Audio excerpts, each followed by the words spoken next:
niba hari ububyutse butubyutsa nuko hari igikomeye kiri imbere yacu. Niba hari inkubiri, niba hari kudasanzwe, ibintu bidasanzwe, ndetse abantu bari baza bati igikuba cyacitse ni ikihe? Ubwoba burahari ko mushobora kuba musinziriye. Nyamuna nimwihangane, niba mwumva n'imbaraga zibashizemo nimuhanyanyaze, nimukora iyo bwabaga, mwisaha imwe ubufasha bw'Imana burababuje. Nyamuna nimuhanyanyaze, musenge, mugerageze nubwo mucitse intege, nubwo amaso yanyu ameze nk'arimo amakakama, nubwo ibibabuza gusenga bihari kandi ari byinshi, nimuhanyanyaze, nimwongeremo kandi gatege gatoya, mwisaha imwe ubufasha burabugenje gute? Reka mbabwire bene data, umuntu ushobora kwihangana mu gihe gitoya gisigaye, Imana imusezeranira ubufasha. Ariko ntabwo bishobora kuba ari ibintu byoroshye, ni ibintu bimeze nko guhatana, ni ibintu bimeze nko kunyuzwa hagati y'urusyo n'ingasire, ni ibintu biremereye cyane. Kwihangana mu gihe bigaragara ko bidashoboka, ugahanyanyaza, ukihangana, ugasenga mu buryo budasanzwe. Twese dukeneye kongera ibihe byo gusenga, dukeneye gusenga igihe cyo gusenga kikiriho. Umunsi umwe tuzasenga ngo Yesu yifuze gusubira mu cyumba ngo atwakire, ngo ariko ijwi rizamubwira ngo baratinze bikomeye, ngo rizamubwira ngo igihe cyo kuba maso cyararangiye.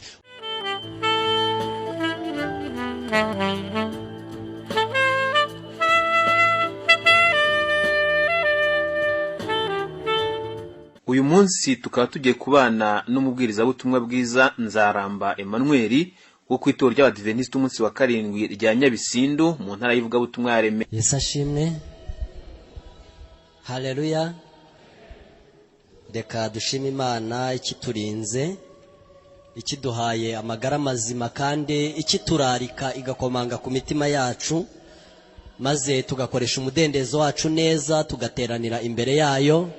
Imana ihabwe icyubahiro. Nanjye nejejwe no kubasuhuza mu izina rya Yesu, kandi ndabifuriza imigisha y'Imana n'isabato nziza, ndetse nejejwe no kubaha intashyo zitandukanye. Ku isabato ishize nari nateraniye aho bita mu itorero rya Kagugu mu ntara y'ivugabutumwa ya Kacyiru, kandi bansabye yuko nabasuhuza aho nzateranira ubukurikira, ndetse na madamu nawe arabasuhuza utabonye uko aza. Nuko rero ndatekereza ko mwakiriye izo ntashyo zose. Imana ibaho umugisha. Amena. Ndaboneraho kandi no kubashima kubwo bikorwa byiza mugenda mukora mu murimo w'Imana. Byo nagiye numva mu matangazo atandukanye, bigaragara ko koko nk'uko ijambo ry'Imana ribivuga bigenda byumvikana kandi bikazagenda bisohora, cyane ko turi mu gihe Yesu agiye kuzagaruka bidatinze. Reka abo bose bakora umurimo w'Imana n'abo bose batarawinjiramo, nongereye ngira amagambo make mbasomera mbere yuko twinjira mu kibwirizwa mfite uyu munsi. Ndagira ngo mbasomera amagambo avuga ngo inshingano yacu mu gihe dutegereje igihe cy'akaga. Uwiteka yanyeretse ko kenshi mu gihe cy'akaga bwaba ari ugukora ibihabanye n'icyo Bibiliya yigisha, turamutse tubikiye ibintu duteganyiriza ibyo tuzaba dukeneye icyo gihe. Neretswe ko mu gihe cy'akaga abera n'ibirundanyiriza ibyo kurya cyangwa bikaba biri mu mirima, ubw'inkota, inzara n'icyorezo bizaba biri mu gihugu, bazabyamburwa n'amaboko y'abagome, kandi abantu batazi nibo bazasarura imirima yabo. Kuri twe icyo kizaba ari igihe cyo kwiringira Imana tutizigamye, kandi nayo izadukomeza. Nabonye ko icyo gihe tuzahabwa umugati n'amazi, kandi ko ntacyo tuzabura cyangwa ngo twicwe n'inzara, kuko Imana ifite ubushobozi bwo kudutegurira ameza mu butayu. Nibiba ngombwa izohereza ibikona kutugaburira nk'uko yabikoze ikagaburira Eliya, cyangwa se izagusha manu ivuye mu ijuru nk'uko yabikoreye Abisiraheli. Mu gihe cy'akaga inzu n'amasambu ntacyo bizamarira bera, kuko icyo gihe bazaba bagomba guhunga imbere y'imbaga nini izaba yabarakariye, kandi icyo gihe ntibazaba bashobora kwikuraho ubutunzi bwabo ngo buteze imbere umurimo wo kwamamaza ukuri gukenewe iki gihe.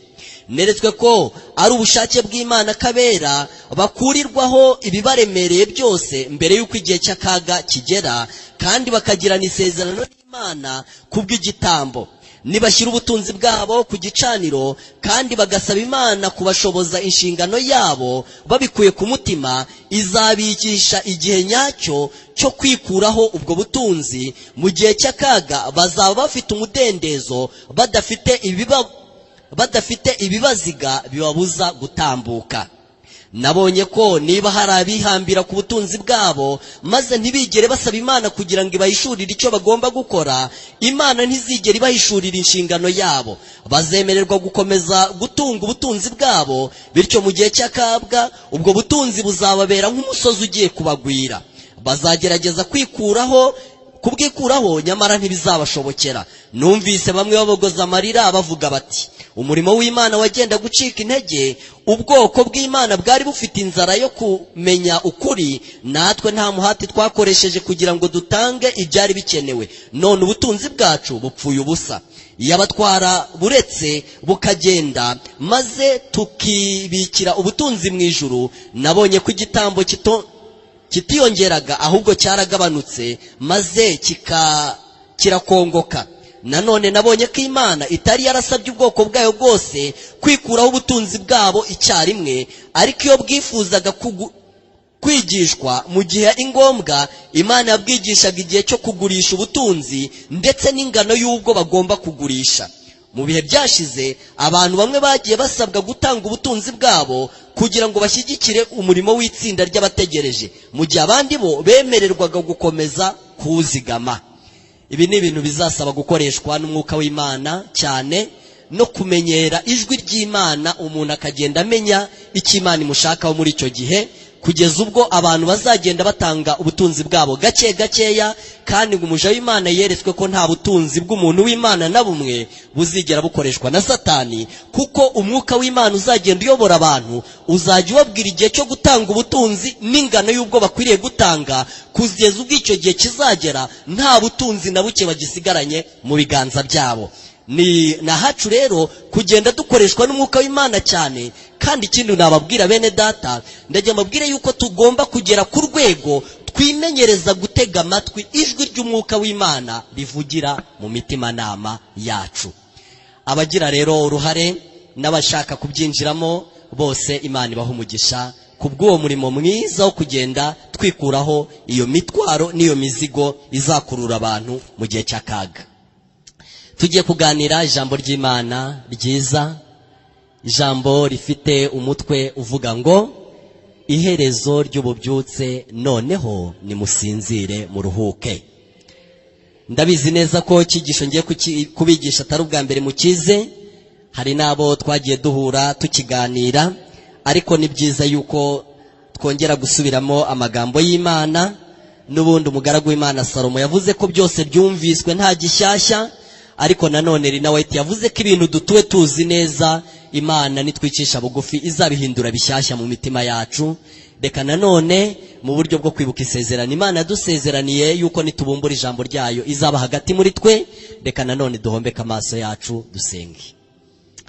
Mana yacu y'icyubahiro giheranije, nyir'ubushobozi n'ububasha, nyakubahwa kandi nyaguhora ku ngoma, wowe utuye ahirengeye mu bwami bwo mu ijuru, we waturemye ukadushyira ku isi, we watubungabungiye umutekano ku mpamvu z'ibyagomba kuduhitana tukaba tugihumeka, wowe wadukurikiranye ugatanga igihe cyawe n'imbaraga zawe, ukadukura ku murongo twari turiho mubi, ukatumenyesha iby'izina ryawe.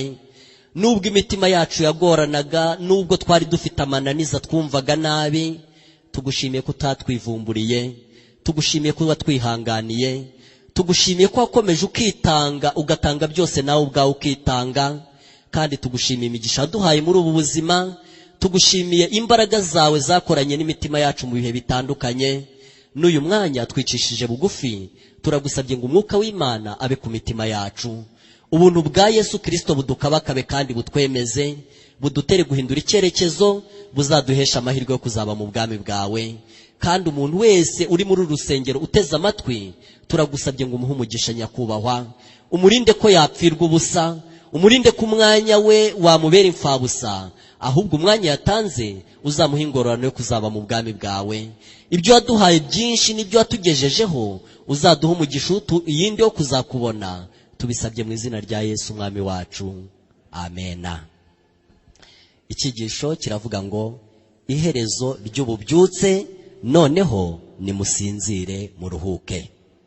Turasoma mu butumwa bwiza bwa Yesu bwanditswe na Matayo mu gice cyaho cya 26. Turasoma ku murongo waho wa 36. Matayo gice cya 26 murongo wa 36. Ni isomo rifite umutwe uvuga ngo Yesu asengana umubabaro ari Getsemani. 36. Maze Yesu agerana nabo ahitwa Getsemani, abwira abigishwa be ati, nimube mwicaye aha nigire hariya nsenge. Ajyana Petero na bene Zebedeyo bombi, atangira kubabara no guhagarika umutima cyane. Maze arababwira ati, umutima wanjye ufite agahinda kenshi kenda kunyica, mugume hano mubane maso nanjye. Yigira imbere ho hato, arunama arasenga ati, data, niba bishoboka iki gikombe kindenge, ariko bye kuba uko jyewe nshaka, ahubwo bibe uko wowe ushaka. Agaruka abigishwa bari, asanga basinziriye, abaza Petero ati, harya ntimubashije kubana maso nanjye isaha imwe? Mube maso musenge mutajya mu moshya. Umutima ni ukunze, ariko umubiri ufite intege nke. Yongera kugenda ubwa kabiri, arasenga ati, data, niba bidashoboka ko iki kindenga, ngo kereka nyinywereyeho, ibyo ushaka bari byo biba. Yongera kugaruka abigishwa bari, asanga basinziriye kuko amaso yabo yari aremereye. Arongera abasigaho, aragenda asenga ubwa gatatu, avuga amagambo amwe n'aya mbere. Maze agaruka aho abigishwa bari, arababwira ati, nimusinzire noneho muruhuke. Dore igihe kirenda kugera gusohora, umwana w'umuntu agambanirwe mu maboko y'abanyabyaha. Tugiye kuganira kuri iki kintu Yesu yavuze ubwa gatatu, igihe yari asanze basinziriye nanone. Maze Yesu arababwira ati, noneho nimusinzire muruhuke. Igihe kirenda kugenza gute? Igihe kirenda kugera. Inshuro ebyiri zose Yesu, ndetse n'iya gatatu ubwo yaragiye kubasiga bwa mbere, yarababwiye ati, nimugume hano mube maso musenge mutajya hehe mu moshya. Maze aragenda arasenga, agaruka abigishwa bari, asanga basinziriye, arababwira ati, nimwihangane byibura isaha imwe, ubufasha bw'Imana bwababuje, mube maso musenge mutajya mu moshya. Aragenda arasenga, maze agaruka abigishwa bari, asanga nanone barasinziriye, kugeza ubwo yabwiye Petero ati, Petero, nta nubwo we wari intwari kurenza abandi, ndetse yaranamubwiye ati, we nanagusengeye mu buryo bw'umwihariko, nakwingingiye kugira ngo byibura uze kuba imbarutso ukomere, ndetse ukomeze bagenzi bawe. Ariko inshuro eshatu zose Yesu yasanze bagenje bate? Basinziriye, kuko amaso yabo yari aremereye, yari arimo amakakama. Maze ku nshuro ya gatatu Yesu agarutse, ababwira amagambo atandukanye nayo yababwiye ku nshuro zabanje. Arababwira ati, noneho nimusinzire mugenze mute? Nimusinzire muruhuke, igihe kirenda gusohora. Aya mahirwe abigishwa babuze, njya nibuka nanone umunsi umwe ubwo Yesu yajyanaga n'ubundi Petero na bene Zebedeyo bombi, akabajyana mu mpinga y'umusozi, nanone yifuza yuko baba maso kandi bagasenga. Mu butumwa bwiza bwa Yesu bwanditswe na Luka mu gice cya 9 umurongo wa 28, reka dusome ubutumwa bwiza bwa Yesu bwanditswe na Luka igice cya 9 umurongo wa 28. Yesu arabagirana Mose na Eliya babonekana nawe.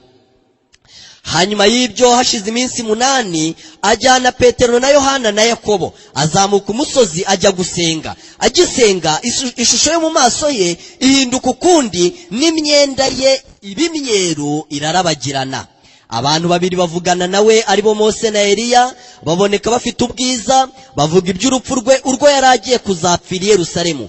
Petero n'abo bari kumwe barahunikiraga, bakangutse rwose babona ubwiza bwe burabagirana, n'abo bantu babiri bahagararanye nawe. Nuko bagiye gutandukana nawe, Petero abwira Yesu ati, databuja, ni byiza ubwo turi hano, reka duce ingando eshatu, imwe yawe, indi ya Mose n'indi ya Eliya. Yabivuze atyo kuko atarazi icyo agenza ate, atarazi icyo avuga.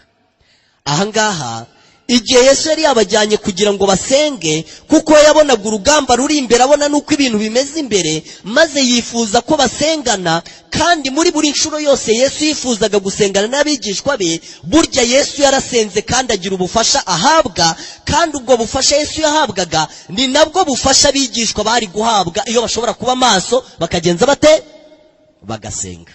Ariko muri iki gice cya 9 haranditse ngo barimo bahunikira, maze bakangutse basanga igikorwa cyabazanye aho kirarangiye, ndetse babona Mose na Eliya barimo barasubirayo. Ariko baravuga bati, ni byiza uko turi hano, reka duce ingando maze noneho tuguma aha dusenge. Ariko igihe cyo kuba maso no gusenga cyari cyagenje gute? Cyari cyarangiye. Ndagira ngo mbabwire rero yuko aya mateka yabaye hagati ya Yesu n'abigishwa, ni nayo mateka ari hagati yacu natwe na Yesu. Yesu yabyukije abigishwa be inshuro zigera muri 3 zose, ababwira ati, nyamuna nimube maso musenge. Twebwe tumaze kuva mu mwaka w'ibihumbi 2011 turangije volume 7 zivuga ngo nyamuna nimubyuke mube maso mugenze muteye. Ibyo ni fotokopi kimwe n'ibyabereye mu gashyamba ka Getsemani. Uko Yesu yabwiraga abigishwa ngo babe maso basenge, niko natwe imyaka igera muri 5 irangiye tubwirwa kuba maso tugasenga. Ariko ushobora kwibaza ngo mbese ikizakurikira iyo myaka y'ububyutse no gusenga bimeze nk'ibyabereye mu gashyamba ka Getsemani ni iki? Ni itangazo rivuga ngo igihe cyo kuba maso cyarangiye, ni musinzire muruhuke. Niryo tangazo rizasoza iryo tumazemo imyaka 5. Nubwo wenda tutamenya ngo twebwe tuzabyutswa kangahe, ariko tumaze kubyutswa 7, byanashoboka ko hari ntandindi nshuro izaza. Ariko ikizakurikiraho ni kimwe, ni itangazo rivuga ngo igihe cyo kuba maso cyarangiye. Uwabaye maso yagize umugisha, utarabaye maso yagize ingorane. Ubu noneho umuntu wese nasinzire aruhuke. Ndagira mbabwire yuko igihombo abigishwa bagiriye ku musozi igihe Yesu yabajyanaga akabonekana na Mose na Eliya, maze akifuza ko baba maso ariko ntabibahatire, ahubwo bakaba maso agasenga agatitiriza, ariko bo bagatahana igihombo. Yesu yifuje ko bagihombora mu gashyamba ka Getsemani, yongera kubajyana yo ku nshingano imeze nk'iyo yabajyaniye ku musozi, yifuza ko baba maso bagasenga ngo ubufasha bw'Imana bubazeho. Ariko n'ubundi nk'uko byagenze ku musozi, nabwo birabananira, barahunikira, barasinzira. Icyo gihombo bagize cyaje kubasaba iminsi 10 bari mu cyumba bakingiranye. Igihombo cyose umuntu agira mu murimo w'Imana mu nzira y'agakiza, ashobora kuzagira umugisha akazabona umwanya wo kugihombora, ariko kiza kimusaba imbaraga zirenze icyo zamusabaga cya gihe, kiza kimusaba igihe kirenze icyo cyamusabaga cya gihe. Kandi ndagira ngo mbabwire yuko iyo abigishwa bashobora kuba maso bagasenga uko byabagendekeye, maze bagateraganwa n'umuraba Yesu amaze gufatwa, ntabwo ariko byagomba kugenda. Bari gusanga bashikamye bakomeye, urupfu rwa Yesu ntirubateragane hirya no hino, maze bagasanga bahawe imbaraga. Ariko kuko batashoboye kuba maso ngo basenge, nicyo gituma igihe Yesu bari bamufashe bose, umwe yaciye hari undi aca hariya, ndetse n'abagize ngo ntibagiye nabo baza gusoza bamwihaka kubwo kutaba maso ngo basenge. Kandi ibyo ni nabyo natwe bizabaho mu minsi iri imbere, ubwo natwe tugiye kugera mu kigeragezo kimeze nk'icyagombaga kubaho igihe Yesu yafatwaga. Nanone abantu bazatangira kwitana wa mwana, abantu bazatangira gushaka uburyo basama amagara yabo no kwikiza. Ariko iyo baba barabaye maso bagasenga, bashobora kuba barabonye imbaraga zabo bashobora kubatambutsa muri icyo gihe gikomeye kidasanzwe kiri imbere yacu. Niba hari ububyutse butubyutsa, nuko hari igikomeye kiri imbere yacu. Niba hari inkubiri, niba hari ikikudasanzwe, ibintu bidasanzwe, ndetse abantu bari baza bati igikuba cyacitse ni ikihe, nuko hari ikintu gikomeye kidasanzwe kiri imbere yacu. Kandi kugira ngo tukinjiremo, twe kumera nk'abigishwa uko babaye igihe Yesu yaramaze gufatwa, nuko twahabwa imbaraga mu gihe cyo gusenga kwacu.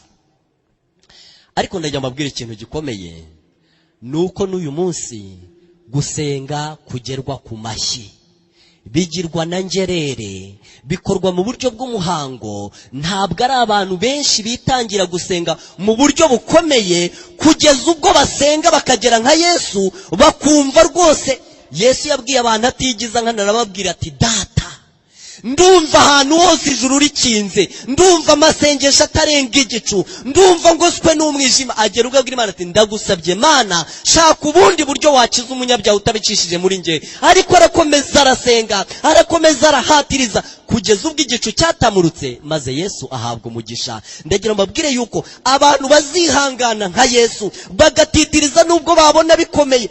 Ntabwo Yesu ari byo yigiraga, yumvaga rwose iyo nzira imugoye, imunaniye. Natwe kandi niko bitumereye, ariko umuntu uzihangana azahabwa umugisha kandi azahabwa imbaraga.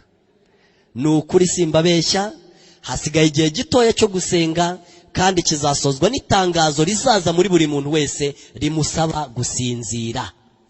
Nta muntu uzagandira iryo tegeko, abantu bose bazasinzira.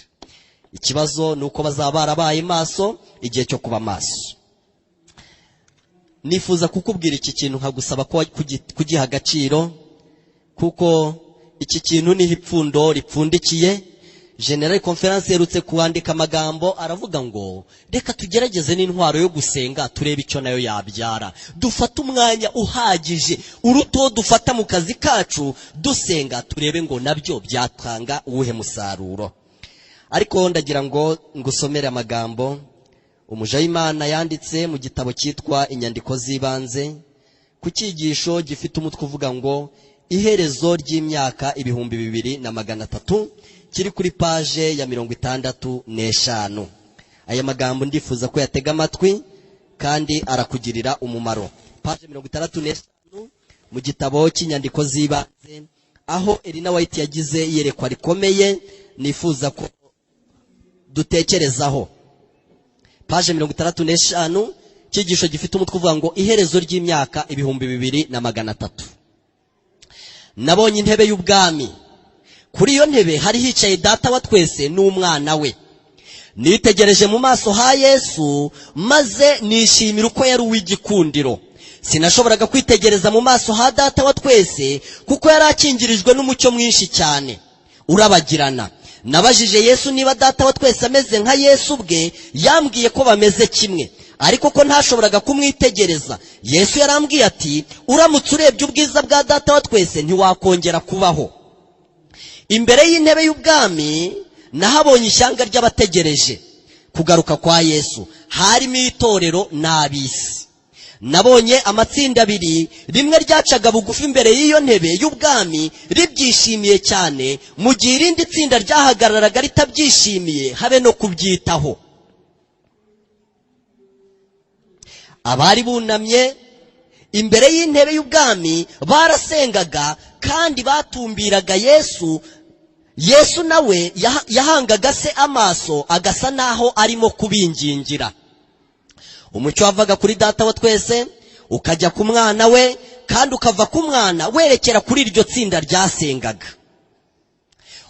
Ubwo naje kubona umucyo umurika cyane uturuka kuri data wa twese ujya kuri mwana, kandi uva kuri mwana maze usakara kuri ba bantu y'ubwami. Nyamara bake nibo bakiraga uwo mucyo utangaje. Benshi bavuye aho uwo mucyo wari uri utwikiriye, maze bahita bawurwanya. Abandi ntacyo bari bitayeho, ndetse ntibakunze uwo mucyo, maze uhita wigendera ubavaho.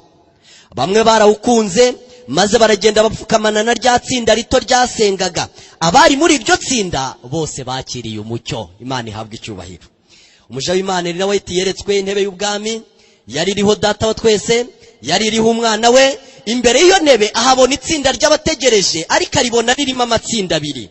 Itsinda rimwe muri ayo matsinda abiri ryarasengaga rititirije, ribyitayeho cyane, ribishyizeho umutima, ribitangiye igihe cyaryo, ariko irindi tsinda ntiryari ribyitayeho. Iryo tsinda ryasengaga cyane ryerebaga kuri data wa twese, kuri Yesu, maze na Yesu akareba kuri data wa twese ameze nk'uryingingira. Maze umucyo ukava kuri data wa twese ukajya kuri Yesu, ukava kuri Yesu ukajya kuri iryo tsinda ryasengaga, kandi uwari muri iryo tsinda wese yarashyize yakira umucyo.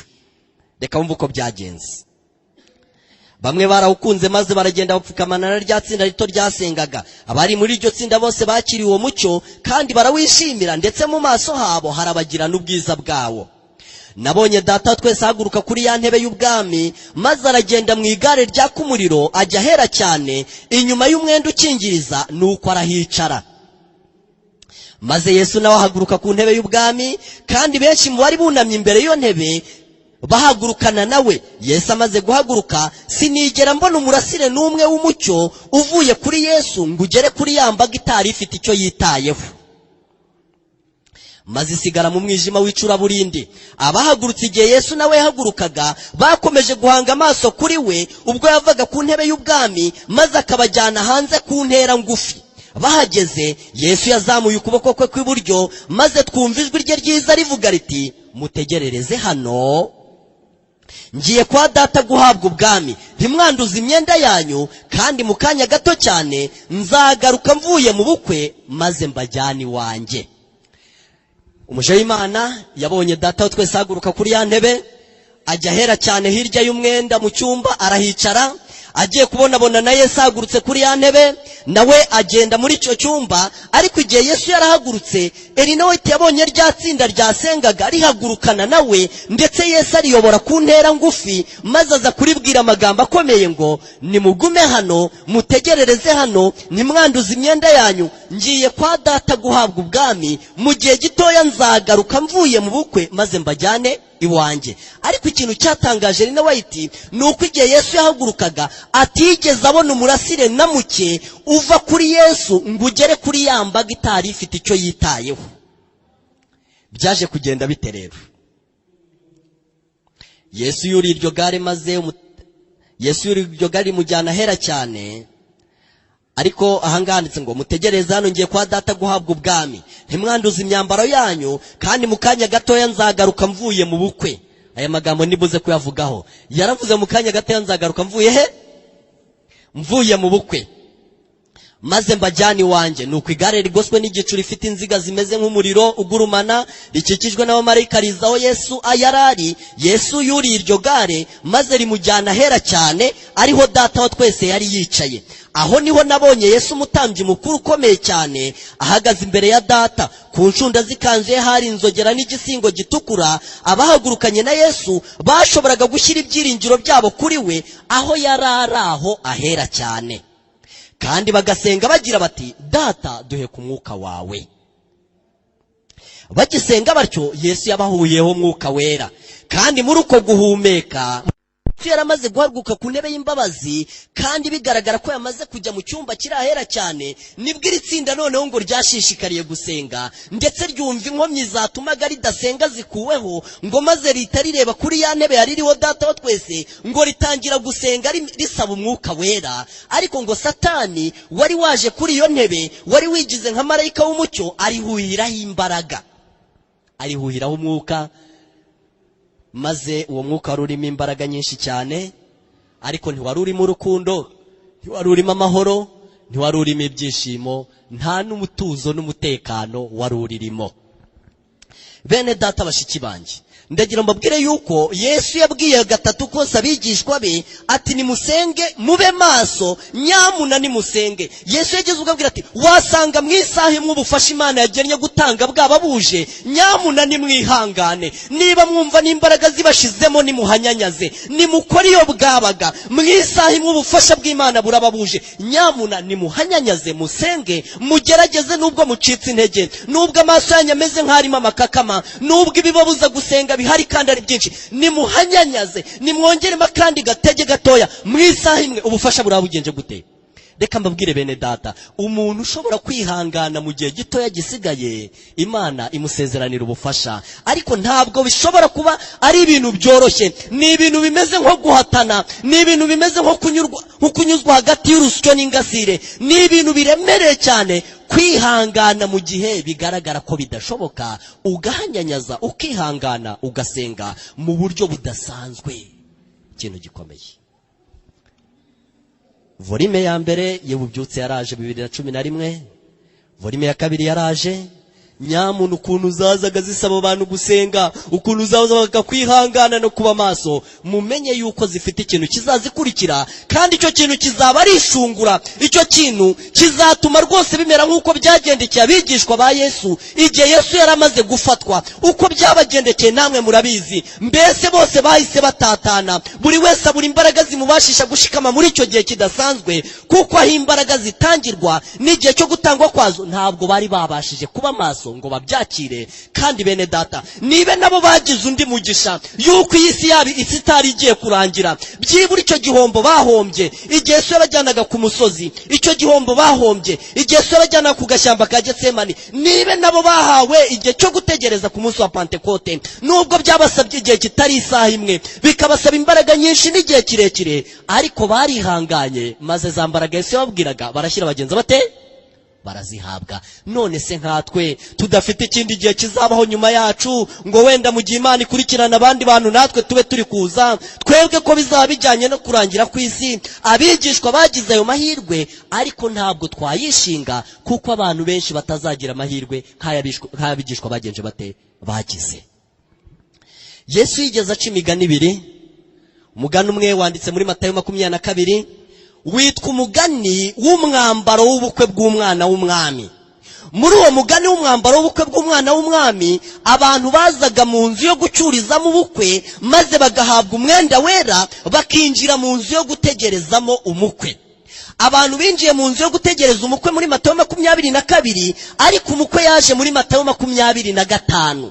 Kuva muri Matayo 22 kugeza muri Matayo 25 ni igitekerezo kivuga ikintu kimwe. Igihe bari bamaze kwinjira mu nzu yo gutegereza umukwe muri Matayo 22, nibwo bahawe rya tangazo badusomeye rivuga ngo muhore mukenyeye, amatabaza yanyu ahore yaka, mumere nk'abantu bategereje shobuja ahagarukira ava mu bukwe. Iryo somo naryo niko rivuga, nk'uko twabisomye mu mwuka w'ubuhanuzi, aho Yesu yabwiye abari bamukurikiye rya tsinda ryasengaga, yararibwiye ati nimugume hano, ntimwanduze imyenda, ngiye kwa data guhabwa ubwami, mu gihe gito nzagaruka mvuye mu bukwe. Urumva ko ibintu Yesu yavuze muri ririya somo ni nabyo byavuzwe mu gitabo cy'umwuka w'ubuhanuzi. Yarababwiye ati nimugume hano, murinde imyenda yanyu, ntimwanduze imyenda yanyu, ngiye kwa data guhabwa, mu gihe gito nzagaruka mvuye. None se muri Luka 12:35 haravuga ngo iki? Haravuga ngo muhore mukenyeye, amatabaza yanyu ahore yaka, mumere nk'abantu bategereje shobuja ahagarukira ava mu bukwe, kugira ngo nakomanga bamukingurire vuba. Abantu benshi bazi yuko Yesu nagaruka aribwo ubukwe buzabaho, ariko babisomye nabi. Yesu agiye kuzagaruka avuye mu bukwe, kandi abantu bakwiriye guhora bakenyeye, amatabaza yabo agahora yaka.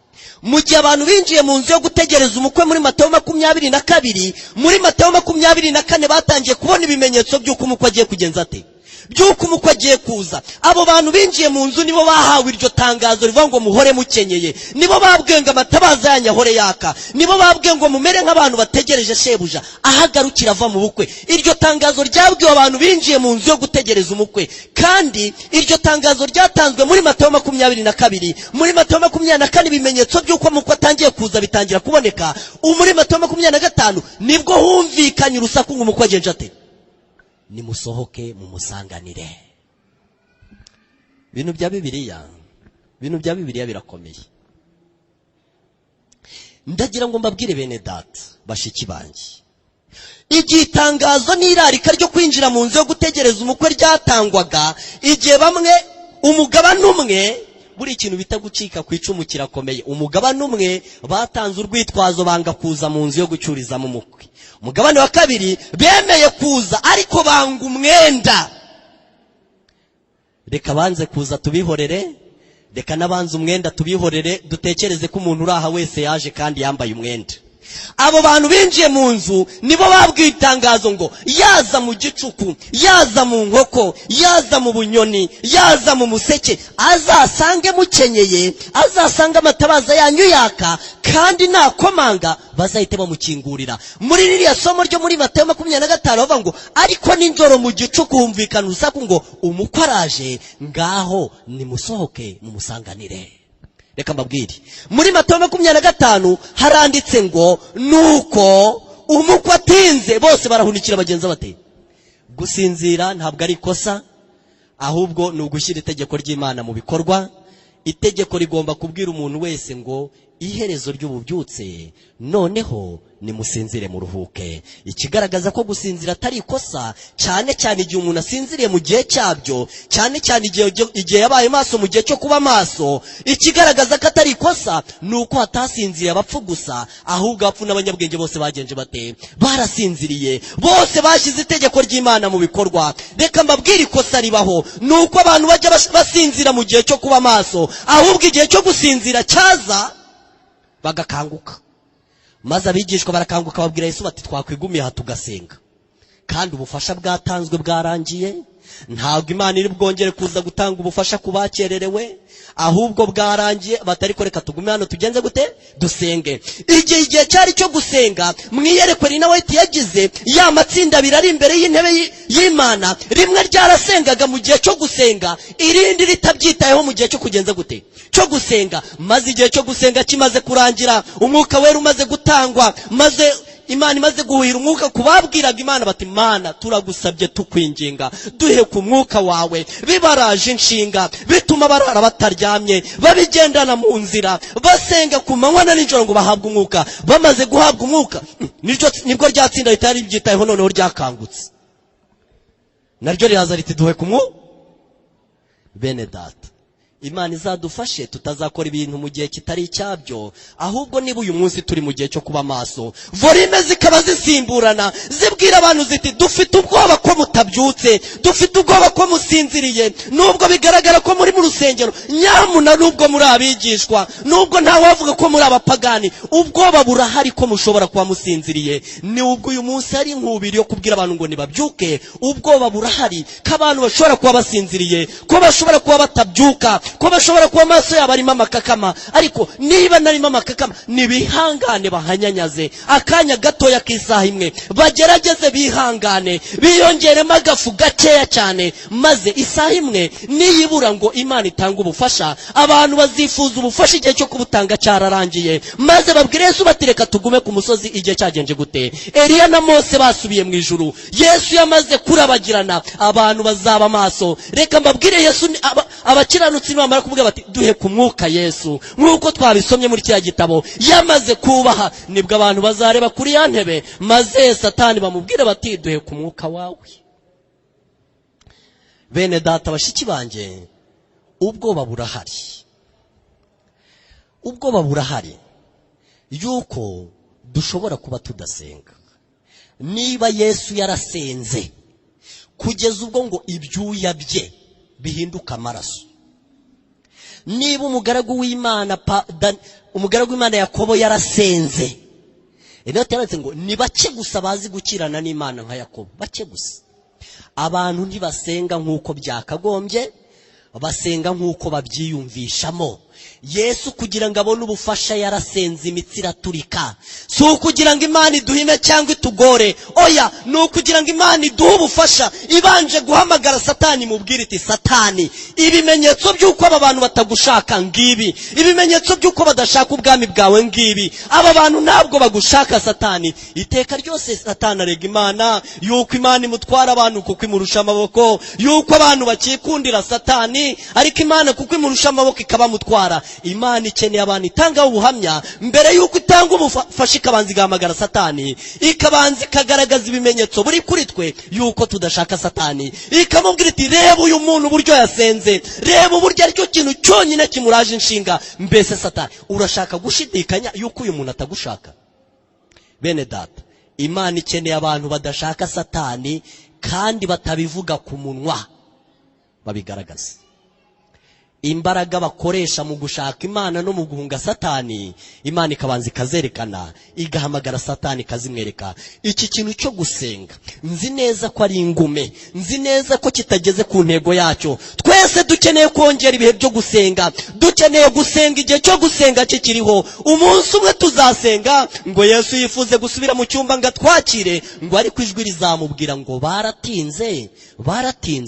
baratinze bikomeye, ngo rizamubwira ngo igihe cyo kuba maso cyararangiye. Umuntu wese nasinzire. Niba asinziranye umugisha ni umugisha we, niba asinziranye umuvumo ni ingorane ye. Ariko ubu nta wasenga ngo agire ubufasha buva ku Mana agenza ate ahabwa. Reka mbabwize ukuri ntababeshye, ndi umuvandimwe wanyu. Igihe cyo gusenga abantu bazakifuza, bifuze gutanga ibintu byabo, basanga ijwi rivuga cyane ryavuze ngo niba warasenze ni umugisha wawe, wahawe imbaraga. Niba utarasenze, igihe cyo gusenga cyagenje gute? Mbega itsinda ritari ribyitayeho, mbega itsinda ryari imbere y'intebe y'Imana ariko ritabyitayeho, mbega ngo rirabyitaye igihe cyabyo cyarangiye. Mbega uburyo ng'abantu bazava ku nyanja imwe bakajya ku yindi, bazabiteguye kuba batanga icyo bashoboye cyose, ngo ariko bazabwirwa ngo reka da, ushonje nakomeza sonze. Bene data, uyu mugani, iki gitekerezo Yesu yavuze cyerekeranye no kugaruka kwe, gihera muri Matayo 22 kikageza muri Matayo 25, kivuga ikintu kimwe gusa, kivuga ikintu kimwe. Matayo 22 kugeza muri 25 ikintu kimwe. 22 ni ukwinjira mu nzu yo gutegerezamo umukwe.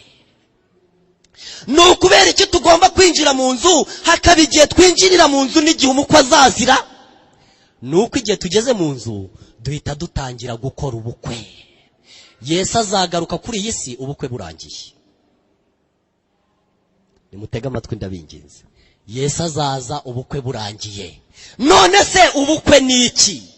Elina we yaranditse mu gitabo cy'imigani ya Kristo ku mugabane wa 2 ku cyigisho kibanziriza igisoza cyitwa umwambaro w'ubukwe, aravuga ngo ubukwe ni isano idacika hagati y'umuntu na Kristo. Icyo nicyo cyitwa ubukwe. Umwambaro w'ubukwe se ni iki? Ni imico ya Yesu ubwe. Reka mbabwire, tugomba kugira igihe tugira mu nzu, hakagira igihe gishira umukwe ataraza, turimo dukora isano yacu turimo tuyinoza. Isano yacu tuza twese irimo ibizinga, tuza twese irimo defo, tuzi ifite ikibazo. Tugomba kugira igihe tumara mu nzu dutegereje umukwe ataraza, turimo tunoza isano yacu n'Imana. Yesu azagaruka isano yacu imaze kunoga neza. Iyo sano yacu n'Imana igeze ku murongo idacika, tubana n'Imana mu mutima wacu no mu bitekerezo byacu. Imana irashaka isano bene data, isano ikomeye ari nayo igereranywa n'ubukwe. Yesu nagaruka hazaba ibirori, ntabwo hazaba ubukwe. Kandi umuntu wese uzaba atarigeze akora ubukwe n'umwana w'intama, bizaba bimugoye ko yazinjira mu birori. Ndagira ngo mbabwire yuko isano ni ikintu gikomeye. Niyo mpamvu tukeneye kwinjira mu nzu maze hagashira igihe Yesu ataragaruka, kugira ngo tunoze isano. Isano nibwo bukwe. Isano idacika. Turyamana ku buriri, tukayijyana mu mujyi, tukayijyana i Nyarugenge n'ahandi, dufite isano idacika. Ubukwe hagati y'umugabo n'umusore ni isano, umugabo n'umugore ni isano. Isano nibwo bukwe nshuti yanjye, isano ni ubukwe. Hari ibintu bibiri bitandukanye, ni ubukwe n'ibirori biratandukanye. Yesu nagaruka hazaba ibirori, azajya kwereka data wa twese umugeni yakunze. Nk'uko abantu bavuga ngo umwana wacu apfuye atatweretse ibirori.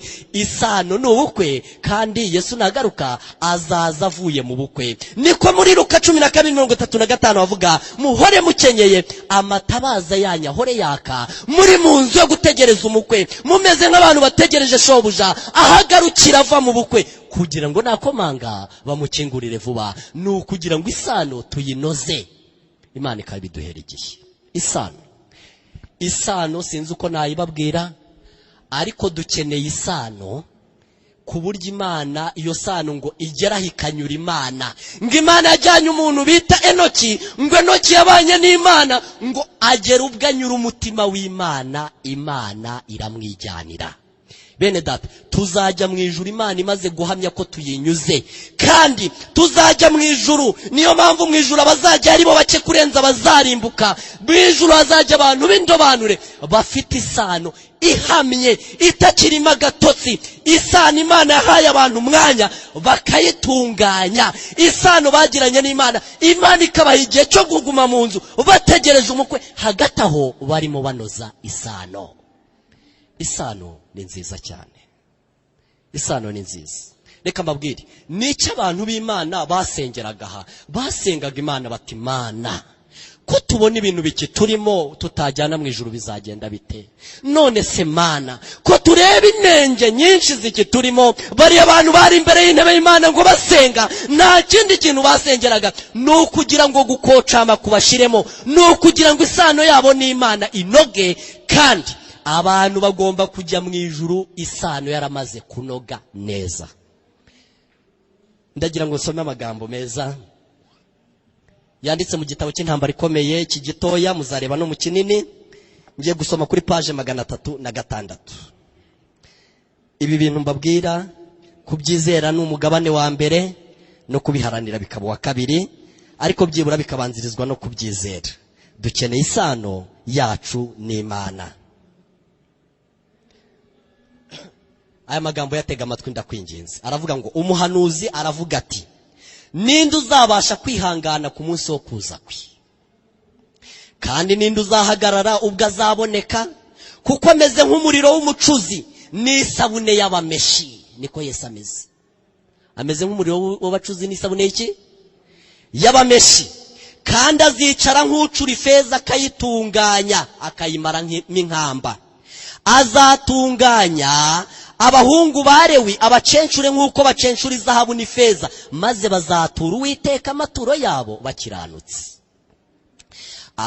Umva amagambo nashakaga rero ko wumva, yatega amatwi ndakwinginze. Abazaba bakiri mu isi ubwo Kristo azahagarika kuvuganira abanyabyaha mu buturo bwo mu ijuru, bazaba bagomba guhagarara imbere y'Imana yera badafite ubahuza nayo. Amakanzu yabo agomba kuba azira kubaho ikizinga. Imico yabo igomba kuba yejejweho icyaha n'amaraso y'umukiza yasheshwe, kubw'ubuntu bw'Imana no kubw'umuhati wabo udacogora. Reka mbabwire, hari ibintu bibiri bizatuma amakanzu y'abantu abonera. Ni ibintu bibiri, ni kubw'ubuntu bw'Imana no kubw'umuhati wabo utagenze ute.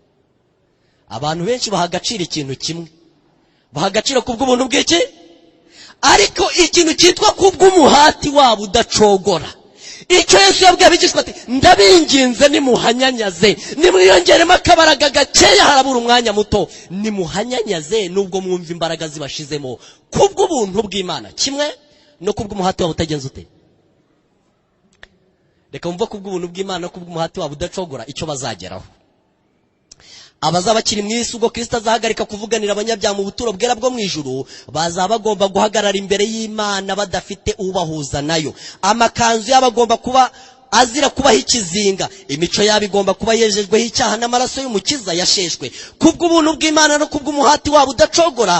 Bagomba kuba baneshi mu ntambara barwana n'ikibi, mu gihe urubanza rugenzura rugikomeza gukorwa mu ijuru, kandi ibyaha by'abanyabyaha bihana bikaba biri gukurwa mu buturo bwera.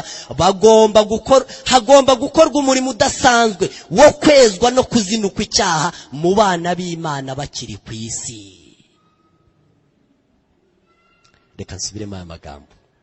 Aya magambo ni zahabu. Kubw'ubuntu bw'Imana no kubw'umuhati wabo udacogora, bagomba kuba abaneshi mu ntambara barwana n'ikibi, mu gihe urubanza rugenzura rugikomeza gukorwa mu ijuru, kandi ibyaha by'abanyabyaha bihana bikaba biri gukurwa mu buturo bwera. Hagomba gukorwa umurimo udasanzwe wo kwezwa no kuzinukwa icyaha mu bana b'Imana bakiri ku isi. Reka wumve igihe uwo murimo nurangira rero, nimwihangane ngiye gusoza. Uwo murimo nurangira hazaba iki? Wo kuzinukwa icyaha no kwezwa kw'abana b'Imana bakiri he? Nurangira hazaba iki? Uyu murimo uvugwa mu buryo busobanutse mu butumwa bwo mu Byahishuwe 14. igihe uyu murimo uzaba urangiye, abayoboke ba Kristo bazaba biteguye kuza kwe, kandi nurangira ntibashobora kongera kuba ku isi n'umunsi umwe. Isi ntibazaba bafite aho gushinga ikirenge, izaba ibazinutswe nabo bayizinutswe. Byanze bikunze uyu murimo nurangira wo kwezwa kw'abana b'Imana no kuzinuka icyaha bakiri mu isi ugomba kurangira, ngo Yesu ubwoko bw'Imana bwiteguye kuza kwe. Igihe uwo murimo uzaba urangiye, abayoboke ba Kristo bazaba biteguye kuza kwe, maze amaturo y'i Buyuda n'i Yerusalemu azanezeza Uwiteka nk'uko yamunezezaga mu minsi ya kera no mu myaka yashize. Bityo rero itorero umukiza wacu azakira ubwo azaba agarutse rizaba rifite ubwiza, ridafite ikizinga cyangwa umunkanyari cyangwa ikindi kintu gisa gityo, maze iryo torero rizaba ari ryiza nk'ukwezi. Rizaba ari ryiza nk'iki? Rizaba ari ryiza nk'ukwezi, rirabagirana nk'ikizuba, riteye ubwoba nk'igitebo cy'ingabo kigendana ibendera. Itorero umukiza wacu azishyira. Mwene data, Imana ituzana mu nzu yo gucyurizamo ubukwe igira ngo isano yacu n'Imana inoge. Niyo mpamvu tutiyegurira Imana ngo twihane Yesu ahita agaruka, ni ukugira ngo isano ibanze ishiremo imikori, ishiremo iminkanyari, ni ukugira ngo dufate igihe cyo kuba imbere y'intebe y'Imana dusenga, dutakamba, tunihira ibintu biturimo, kugeza ubwo Imana izashima gusenga kwacu ikaduha umugisha. Yesu ntashobora kuzahaguruka ku ntebe y'imbabazi abo bantu bari imbere yayo baniha, atari babandi batagize icyo bitayeho, ahubwo babandi baniha ku manywa na nijoro, babandi bataryama. Yesu azabanza abahuhire umwuka we, kandi uwo mwuka uzaba urimo imbaraga, uzaba urimo urukundo rwinshi, uzaba urimo ibyiringiro, uzaba urimo n'amahoro. Abandi bantu bazagira ingorane rero kutakira uwo mwuka, nabo bazabiteguye kwakira undi mwuka mu minsi izakurikira. Ari nacyo cyatumye abakobwa b'abapfu baza gukomanga. Nuko ukibagarutse gukomanga, ngo nuko bumvaga umwuka bawuhawe, ngo bumvaga imbaraga nabo bagenje gute, ngo kuko Satani yabahuye ikibaraga cy'uburiganya, ikibaraga cy'ubujiji, maze ngo bumva nabo baterura inzu bikemera. Ibi bintu byabaye mu cyamagana 844, igihe abantu basengaga bagacikamo imigabane ibiri. Abari barahamagaye n'ubutumwa bwa William Mireri baje gucikamo imigabane ibiri, maze umugabane umwe uza guhabwa umwuka wera, baza gushobora gushyira ibitekerezo byabo kuri Yesu aho yari arahera cyane, bamenya umurimo ugiye kuhakorerwa. Abantu 50 mu bantu 600. Kandi abandi bantu bari muri iryo tsinda nabo bari barahamagaye n'ubutumwa bwa William Mireri, bakabwemera bakaza gutegereza Yesu. Nibo baje gukomokamo aya madini mujya mubona ya giprotestani, aya ngaya afite imyuka imeze nk'ikibaraga cyaterura inzu, ariko uwo mwuka ufite ikibazo, hari ibintu bura. Bene data, ubutumwa bwa William Mireri bwahamagaye abantu baza gucikamo imigabane ibiri. Umugabane wa mbere ni uw'abantu baje guhabwa imbaraga, baragumya barasenga, baragumya baratitiriza, baba imbere y'Imana, maze Yesu bamuhanga amaso, bari mu isi nabo arahera cyane. Abo bantu bahawe umugisha. Umugabane wa kabiri, kandi nabo bari baremeye ubutumwa bwa William Mireri, bwari bwarabahamagaye, kuko mbere y'uko umukwe agomba kugaruka hagomba kuboneka ubutumwa burari ku muntu wese ngo nimuze mu nzu yo gutegereza iki? Umukwe. Ndabifuriza umugisha. Uyu munsi turi mu gihe cyo gusenga, kizakurikirwa n'igihe cyo gusinzira, aho umuntu wese azasinzira yaba abishaka cyangwa atabishaka, aho itegeko rizavuga ngo igihe cy'ububyutse cyarangiye, umuntu wese nasinzire. Nk'uko Imana yaremye ijuru ngo dusinzire, ikarema amanywa ngo dukore, kuba dusinziriye nijoro akaba atari icyaha. Imana ireba uburyo umurimo ukorwa n'uburyo uvunana, izashyiraho igihe ngo abantu basinzire baruhuke. Kandi nyuma y'icyo gihe cyo gusinzira no kuruhuka, nibwo ijwi rizavuga ko Yesu agarutse, rizavugira mu bicu byo mu ijuru. Icyaduha ngo twese duhagarare ku murongo mwiza. Nimuzasoma muri Matayo 25, muzasoma icyatandukanyije bari abakobwa. Umurongo wa 3 haranditse ngo abapfu bajyanye amatabaza yabo. Niwo murongo tugiye gusorezaho, Matayo 25, maze dusoze. Matayo 25 umurongo wa 1, umurongo wa 3.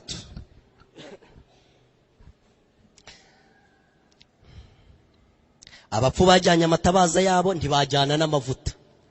uyu murongo uramutse usomye witondeye wasanga ukomeye. Amatabaza ngo niyo bahaye agaciro bumva niyo akomeye, ye bari abapfu koko.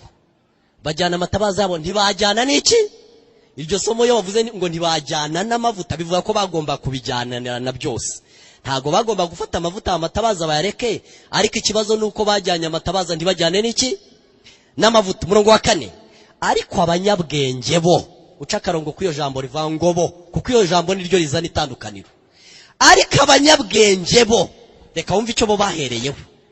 Erega kuba umunyabwenge ntabwo ari uko umuntu babimwita, ahubwo nuko abafite ikimugira umuki umunyabwenge. Ubu nta waza hano ngo abarebe ahita abona umunyabwenge murimo.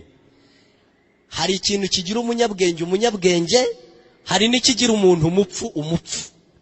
Umva umurongo wa 4 ukuntu ari mwiza.